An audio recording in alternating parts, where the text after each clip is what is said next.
Good morning, you guys.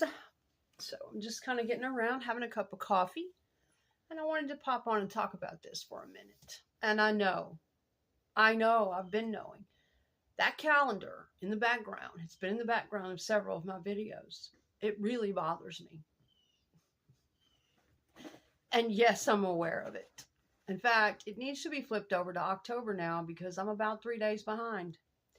It's still on September, but guys, there's nothing I can do about it. Every time I flip the page, it rolls over like that, and I can't stand it. I guess I'm going to have to replace that calendar with something else. I hear the birdies outside. I'm having my cup of coffee, and this was kind of on my mind this morning. And don't get me wrong, guys. It's not a biased. I'm not biased or it's not gender specific, okay? But just from my experience, women who have gone through this before, women who are waiting for closure, waiting for a man to make amends over something he did, okay? I know that feeling. Okay, and I've got several examples for you of some of the most heartbreaking situations that, somewhere deep in our heart or our minds, we think that, we wait for that closure. And honestly, anytime you put the power outside of you, I know this is going to sound cliche. It's going to sound like just another self-help quote or self-help book, but it's freaking true. Anytime that you put the power outside of you, I did it. I'm telling you, I did it, and it almost destroyed me. Okay? My mother did it, and it destroyed her. And when people question generational traumas and generational curses and what's that? Is that just some buzzword? When people question and they doubt those concepts and those kinds of ideas, yes, it's real. That is what it's all about. That kind of thing is the very things that our mothers did, that they repeatedly did, the very wiring that they had, or our fathers. Same difference, same thing. Our early caretakers, those same things they did, those same dispositions they had, the wiring they had, the way that they put themselves in certain situations, in dating situations or romantic situations or their marriages, all of that stuff. The same things are wired in many of us, just depending. All that stuff that we saw as kids affects us, okay? Depending on whether or not we had some type of intervention, some type of therapy, certain teachers and mentors as we were growing up to give us insight outside of the family unit, okay? And I'm basically referring to people who grew up like me, with two very dysfunctional parents, two very dysfunctional, emotionally immature, personality disordered parents. And one of my parents was an addict as well, with a lot of trauma and chaos and abuse going on in the home. I'm basically referring to people who grew up like that. Yeah. If you don't ever get any intervention and you just keep growing up with a family like that and eventually you age out of it and there's never any intervention, never a therapist, never, someone to take you under their wing and show you, hey, this is the way we do it in our family. This is actually what is appropriate. This is actually what goes on in the world. This is actually how we conduct ourselves. If you don't ever get those insights from anybody, and I was very, very fortunate at a very young age, and it just flabbergasts me, the middle-aged people that I meet that are still wired a certain way because they didn't get any of that stuff when they were younger. They had no external influences. They had no external mentors. They had no therapist. See, my family, it was so troubled that people called in on us. It's a big old saga. And we got court ordered into therapy. Parents were court ordered to parenting classes, and parents were court ordered to certain meetings, and whole family was court ordered into therapy and all this kind of stuff. Plus, as much as I was running away, they kept picking me up and putting me in behavioral institutions where I learned. Okay. And so I'm just saying, a lot of kids don't get this stuff. And bringing it back to we females, a lot of times, no matter how hard we want to fight it, we follow in the exact same patterns and footsteps of our mothers. And if our mothers were dysfunctional, this has nothing to do with not loving our mothers. I came to talk real here. If people want to get up on my videos and they want to get all wadded up in their feelings and they want to make ignorant assumptions and they want to troll, that's one thing. They can just keep on going. But this is for adults. This is for emotionally intelligent people who have actually been having to work on these issues or want to learn how. You know, this is real deal, authentic shit here. This is not for bozos. That kind of crap is for bozos, people who come along and, you shouldn't talk that way about your mother. You shouldn't talk that way about your family. You should just be glad you have a mother. Don't ever freaking invalidate somebody like that because you don't know what they've been through. You can keep that shit. I am here to tell you, just because you might have anger with your mother, just because you might feel betrayed by your mother, just because you might be triggered by your mother, does not mean you don't love her. It doesn't mean that your heart doesn't want to heal your maternal relationship. I've been all down through there, okay? It doesn't mean that at all, but people will try to make you feel that way. So for those kind of people, I tell you, back off. You don't know squat. It is always best to support a person who grew up with parents who were abusive. It is always best to support how they feel about it. If they want to be close and loving with the parents, then okay, support that. If they don't, and they feel some type of way still about what their mother or father did, then support that. You don't ever say to them, you don't ever, who are you, trolls, to put any type of guilt, energy of shame, energy of any of that on anyone. You don't do that. I don't believe in that kind of shit. Just because we were born into these families with these sets of parents, I don't believe that. I don't have any loyalty whatsoever to any, if I don't want to have it. You get what I'm saying? There's nobody that can say to me, but that's blood. But that's your mom. But that's your dad. But that's your, sibling. Doesn't matter to me who it is. If I don't feel comfortable with them and I have outgrown the relationship, if it makes me feel terrible inside, if it's negative, if it's just not something that I want. We do often feel obligated to our parents. Oh, yes, honey, I've been all down through that too.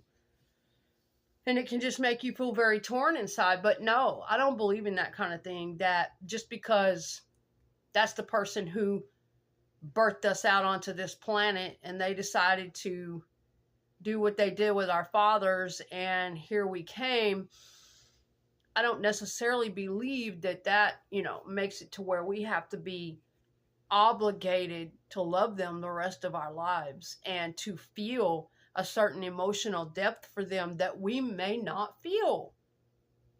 And you can't beat yourself up and judge and shame and guilt yourself to death if you just don't feel it. Some people don't have those kind of relationships with their mothers that you might have. Or for these people that are being judgmental and they have wonderful relationships with their mothers and their mothers were nurturing and comforting and safe and protective and kind. Not everybody had that. Mom might have been there, but she wasn't there at the same time. My childhood growing up with my mother was very peculiar like that. Very bizarre. She was there, but she wasn't. And she showed love, but in her own way, due to having a personality disorder, due to having really high narcissism, and due to living with my father, who was very scary and abusive. And she was always traumatized and whatnot. And checking out and checking out and checking out. And then there were all of us kids. So, you know, it's one of those things. But getting around to the point where, you know, and I'm just going to say for the record, at this age, all I want to do is heal. Okay. I do not hate anyone who's ever abused me. I don't hold grudges. It's a waste of my time. I'm at a healing point in my life where I don't want to hang on to any of that stuff. But there are times where some of it is still buried so deeply inside of me, and it makes me so angry if I have to be too close to those people. God forbid I would have to depend on them for anything. It would just be like being taken back to childhood all over again. But I'm a person who believes in supporting where other people are, wherever they are in their healing process. If they're at the stage where they need to take some distance from their parents and they're not feeling it, I can't stand those people that pop that shit off. Well, you better learn them while you can, and you better do this while you can. You don't think we know that? You don't think people that have dysfunctional relationships with their parents and their mother, you don't think they know that? You don't think they have to feel that every single day of their life? So, it's not a good thing, though, to wait around for amends from anybody. It is not a good thing to wait around for your closure and give what you're doing is, if you're waiting around for somebody to make amends to you, I've done it. Like I said, I did it and my mother did it, and it really destroyed both of us in different ways. And that's what I'm talking about, trying to break these cycles. But I did fight all of my life in therapy and my own studies and trial and error and different situations in different relationships, learning to stand up and say, you know what? I don't think I'm going to tolerate this any longer. I think I deserve better than that. Learning about my personal self-respect, learning about different things. I did fight harder in my generation than my mother was able to do. Okay? But waiting around and giving that power, I had to learn that about my parents. I had to learn it about romantic partners. Anybody. If I was going to sit around and wait the rest of my life on my parents to make amends, full amends, and take full accountability for stuff they did 25, 35, 40 years ago or whatever, if I'm going to sit around and wait on a boyfriend to make full amends, my partner before he died last year, I really had some things that I waited in my heart. I waited and waited. I put all of my hopes in that basket. I needed that for some reason. I needed it for my ego. I needed it so that I could feel something. You know what I'm saying? So that I could feel that he actually loved me. So that I could feel that I was actually important to him. After all that happened, I wanted him to say certain things and give me some closure before he died.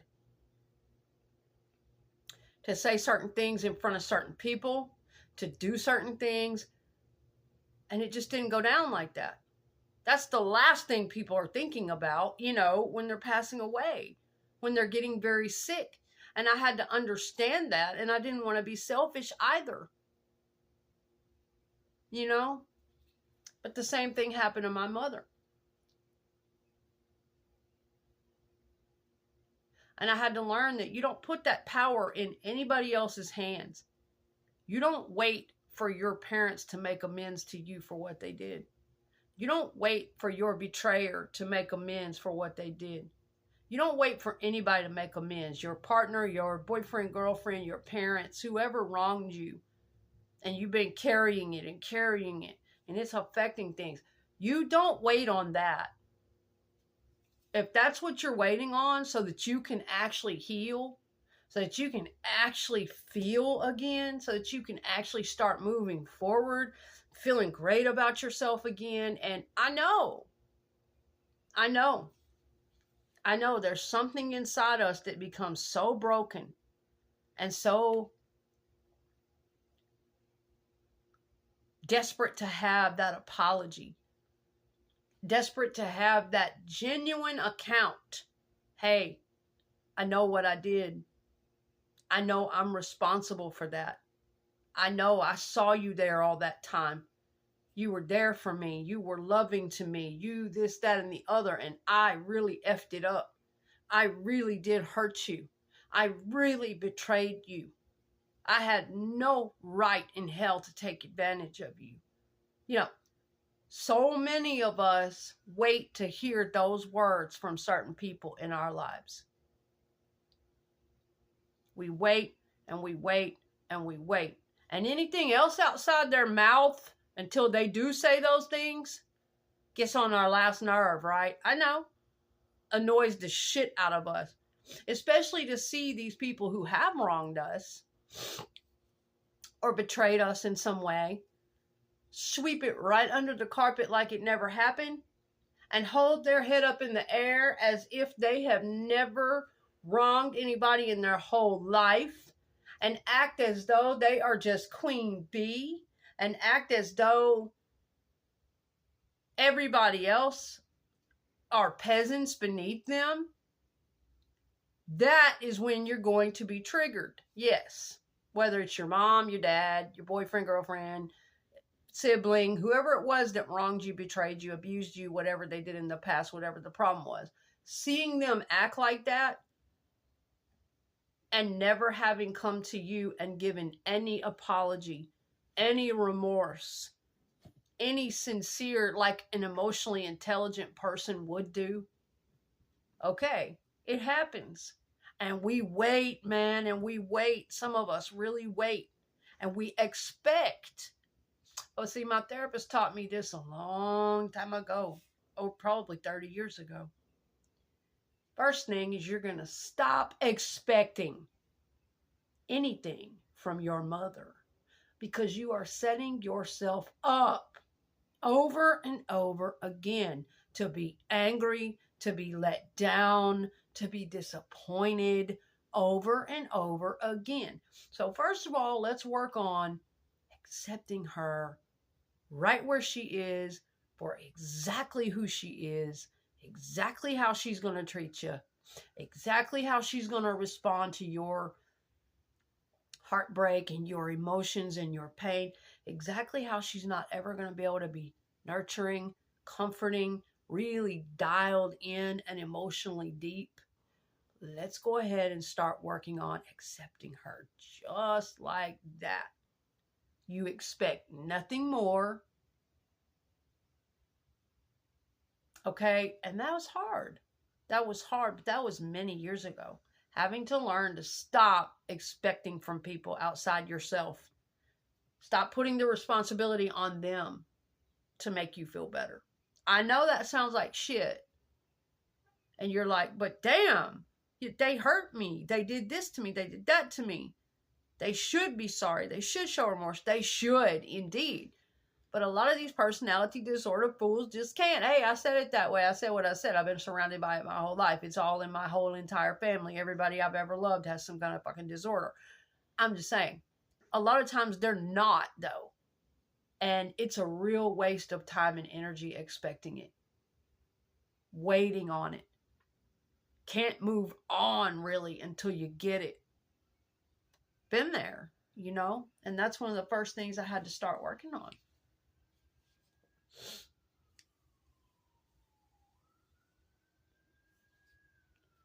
I was waiting on that from my partner last year before he died.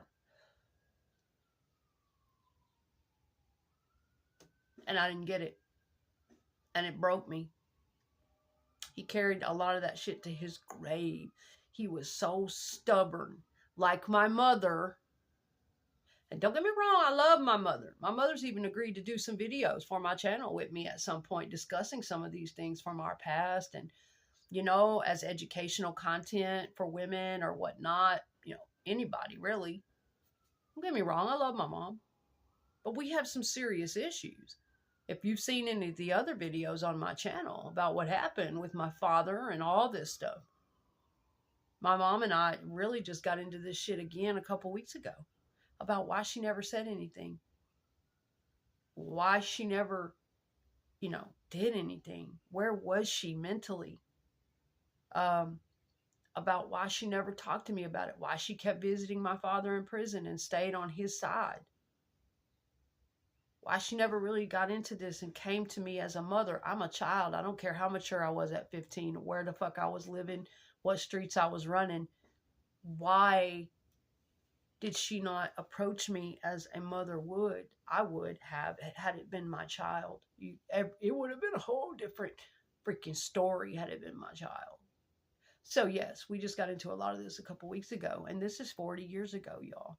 No, 30 something years ago, whatever. This is when I was a young girl and in my teens.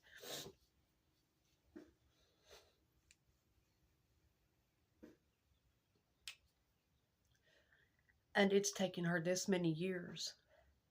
So, don't, a lot of times people don't have insight into people with personality disorders and narcissists and narcissism, and don't judge them too harshly, you guys. I know a lot of pathological narcissistic people. They're not all monsters. They're not all horrible killers. Okay? Everybody's got a little narcissism. You just got to have some deeper insight into why they act that way. What happened to them. What they're protecting. Oh yeah, I know all about that awkward, emotionally remote shit that they pull.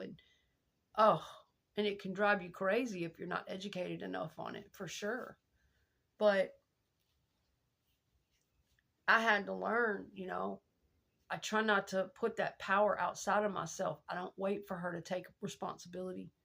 I don't wait for her to make amends. I know that she's not going to be able to, for the most part. She's not ever going to be able to come to me and really look me in the eye in that motherly way and approach any of that stuff and really just take account and remorse. But I know beneath all of those narcissistic layers and barriers, she feels it. She just doesn't know how to feel it, guys. That's what people need to understand about a lot of narcissistic types. There's many different types of narcissists, many different layers of narcissism, and pathological and abnormal narcissism and regular narcissism. She feels in there. She's always felt. But she doesn't know how to feel. She's awkward with it. She's not comfortable being vulnerable. It's very awkward for her. So my partner was like this too, exactly like my mother in this way. He was covert narcissistic type, very passive aggressive. And in order to get real deep emotion out of him, you would have to dig it out. You have to prompt him like a child. And more prompting, and then the deeper emotion would come out. It was there. He felt. So I don't want to hear this shit. There's a lot of ignorance out there. A lot of lack of education because people are educated without experience with narcissists. They're looking at videos online and they're reading books and bullshit. And maybe they went through a 6-month stint with some asshole that really betrayed them and they think they're a narcissist expert. I've been around this shit my whole life. Personality disordered individuals. They feel. Many of them feel very deeply. All this bullshit, if they don't feel, if they don't have feelings, they do. They're just awkward about it. They're like little kids when it comes to emotional depth and intelligence. They're very awkward about it. And you have to prompt them for it. You have to get it out of them. You have to make it safe for them. Dig it out. Prompting. They're never just going to come to you with all of that normal, emotionally intelligent, emotional depth and say, hey, I would love to apologize to you. I love you. I feel so deeply sorry for what I did to you.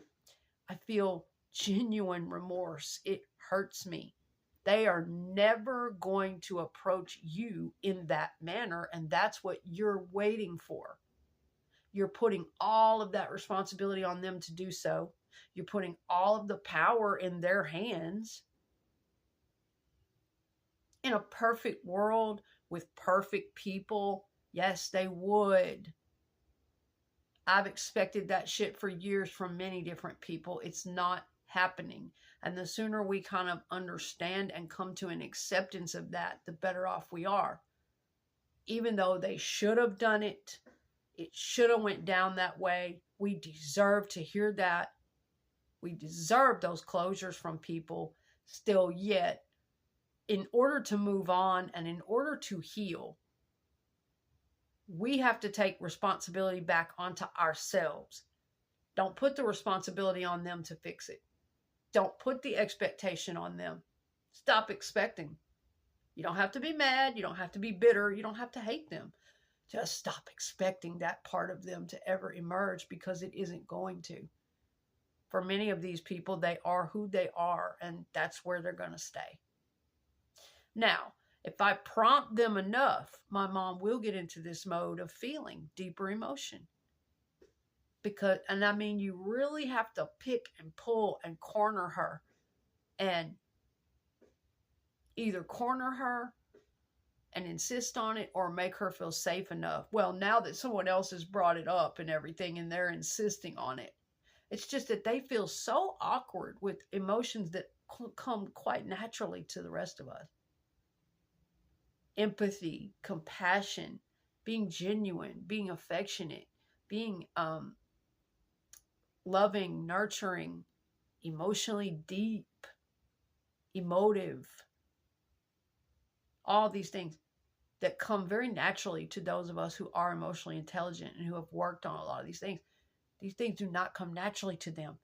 It feels very, very fucking awkward to them, and they'll do any type of toxic, twisted, gaslighting, narcissistic defense tactic they have to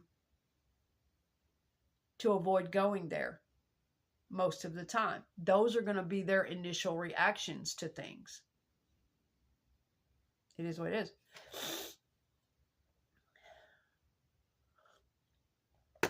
But the fact still remains, they do feel. It's just buried so freaking deep in there, and they are so awkward about it that it's not coming out of them easily. But a lot of people are very misinformed on that whole narcissists don't feel anything. They do. They absolutely do. And a sociopath will tell you real quick. Narcissists are weenies. They're wimpies. They're the crybabies.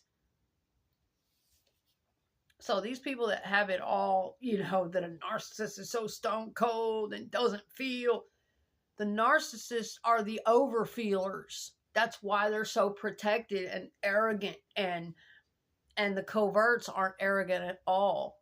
And these people that don't see coverts, that don't understand that, because they're so hidden, covert narcissist. It is exactly what it says.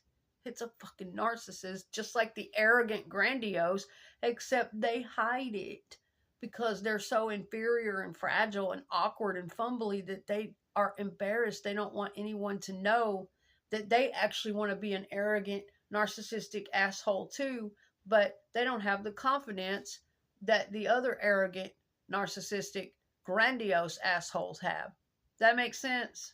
Okay. It's the truth.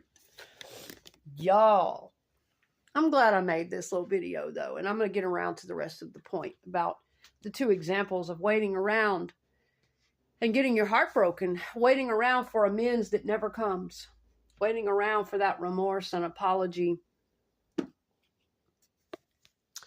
that never comes. But I'm glad I made this little video because, my channel here, Life of a 7, actually, I've been working on a second channel lately. It's just a channel where I can express my more fun side, fashion, clothing. It hasn't really gotten off the ground yet, but I'll start promoting it when it does. It's, for now, I've just called it Women We Love, okay? And it's full of women alive or who have already passed on, real life women or characters that we love from movies, TV shows, whether they were villains, whether they were fantastic women who changed the world, powerful women or destructive women or tragic women, just women we love in general. Beautiful women tough women, ugly women, you name it. And that's what that channel's about, because I really just have the best time, you guys, looking at beautiful photographs and doing research on these different women that some of them have been my heroes over the years or that I've been very fond of. I enjoy looking at the beautiful photographs and putting the little videos together. So that's one of my second projects, because there's a lot of sides to my personality that, and that's why it's always been hard for me to settle in on one niche for this channel here, Life of a Seven. And I'm just now hitting 2,200 subscribers. Wow. And I'm so grateful for that, because I never, I started the channel, it's going on 4 years ago. And I never really expected that. I really didn't know what to expect. I never thought I would get there to 1,000. It seemed like the road was so hard and so long.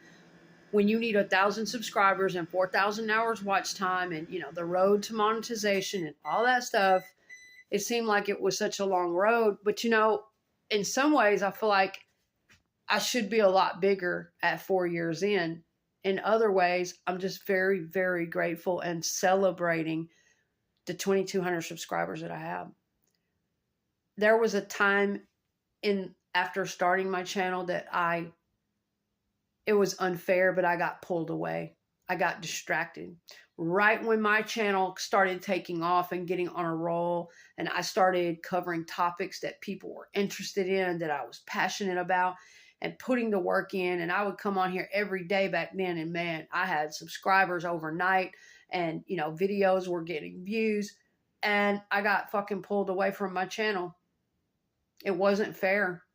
All hell was breaking loose in my life with my partner and his drinking and his sickness and his needs and the pain and in my heart and all these freaking things I was having to go through and struggling for survival and having to work. And I couldn't even concentrate on my little YouTube channel, my project that meant so much to my heart. And it would piss me off. It pissed me off. I was like, they're going to destroy this shit for me, those energies. They're going to destroy this on purpose.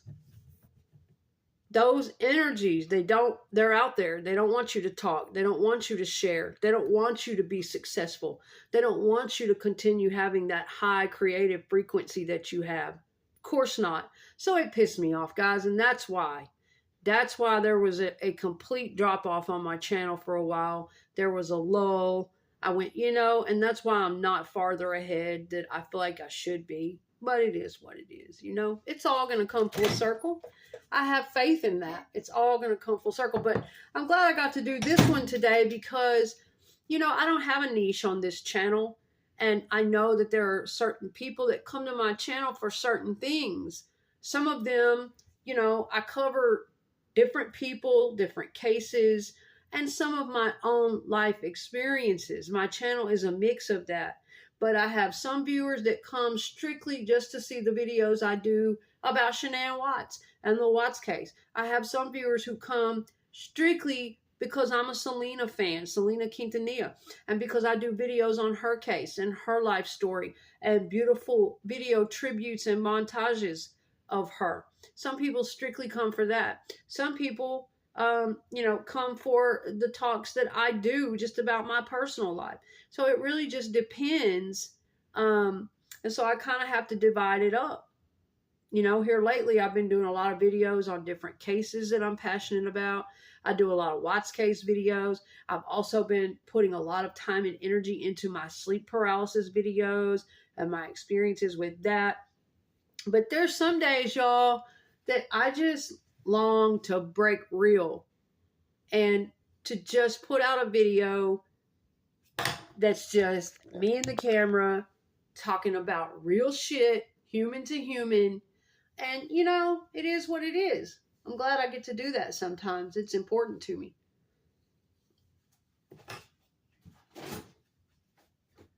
Get some creamer for my coffee. But back to the subject, guys. I don't want to let this one get too long. It's up around 35 minutes, and I don't want to have to take a bunch of pieces and edit them. I just want to upload the whole thing. back to the point we were talking about is waiting on somebody to make amends to you. Waiting and expecting and waiting in your heart. You feel like you can't move on. You feel like you can't be whole again. You feel like you can't heal. You can, you have to take the power back for yourself. You take responsibility for how you feel about that. Not for what they did to you. You're not responsible for that. They are. But you can take responsibility for how you feel. That's what I had to do. I had to finally get responsibility and decide, okay, I'm never, ever going to get an apology from these people. I'm never going to hear those beautiful words that I want to hear about, these particular people are not going to put their arm around me and look me in my eyes and say, I'm so sorry. You didn't deserve it. I saw you there all along. I love you. I'm sorry. Please forgive me. They're never going to do that. I'm never going to get it. I know that pain. You have to take that back inside yourself and decide, I'm going to heal anyway. Whether I got that from them or not, I'm going to give that to myself. That's right. That's what therapy comes in handy for, because it teaches you those practical techniques to learn how to give that shit to yourself. All right? If they're not going to apologize and they're not going to make amends, then here's what I'm going to have to do. I'm going to have to learn, first and foremost, how not to get myself. But when you were a child, you couldn't help it. If it happened to you then, and if you were an adult, then you have to learn from it if it was a relationship that abused, betrayed you. But you have to decide, I'm going to learn from the things that happened to me. I'm going to watch letting myself get in those types of energies and situations again, and I'm going to forgive myself. I'm going to decide I want to be happy. I want to heal, and I can decide that I no longer want to hate these people. I no longer want to be angry. I no longer want any apology from them. I don't care anymore. You have that power. You can take that power back, that responsibility back. Don't put all the cards in their hands for your healing. And that's what I had to learn. Because I waited on that with my partner, and he died before he could ever say certain things to me. I also waited on it from my mother for many years. As I explained, she's never going to be able to talk that way. Now, another example is my mother. Believe it or not, she waited on my father after all the things he had done, all the abuse to our family, all those years, and actually going to prison for abusing me.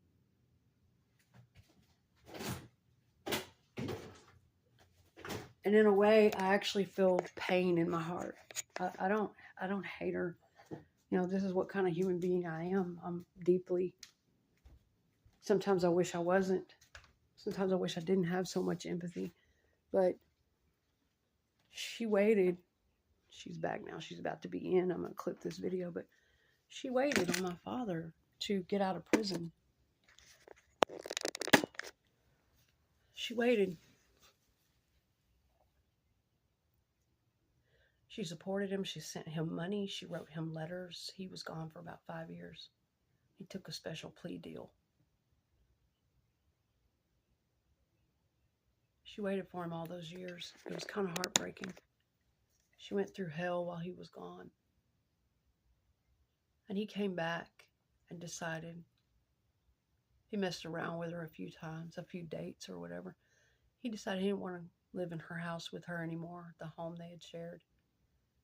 And that he would mess with her a while until he found someone new. And he had put an ad in the paper. We did things in papers back then. This was back in the 90s. He got out in 97 when my first child was born, right after. He put an ad in the paper and he met a woman. And they ended up getting married. He moved in with her. They lived together until she died. And she never knew about his past. She never knew he had been in prison for what he did to me, molesting his daughter.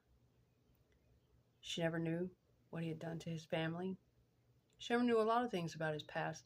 And we weren't supposed to tell it. Like, he kept all of us at a big distance. It's weird. I have a weird family, y'all.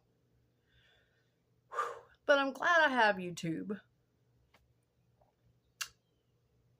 Because I've always known that I was going to do something with all that I went through as a child. And I was going to be the one to share those types of things and encourage others, hopefully, something. But when they talk about generational curses and things that go on through family bloodlines, the same shit happened to my father. His father did those things to him and his sisters and brothers. And back in those generations, they didn't have psychotherapy. They didn't have child psychology. They didn't get any help. They grew up and they did it to their fucking kids and their family. Right on down the line.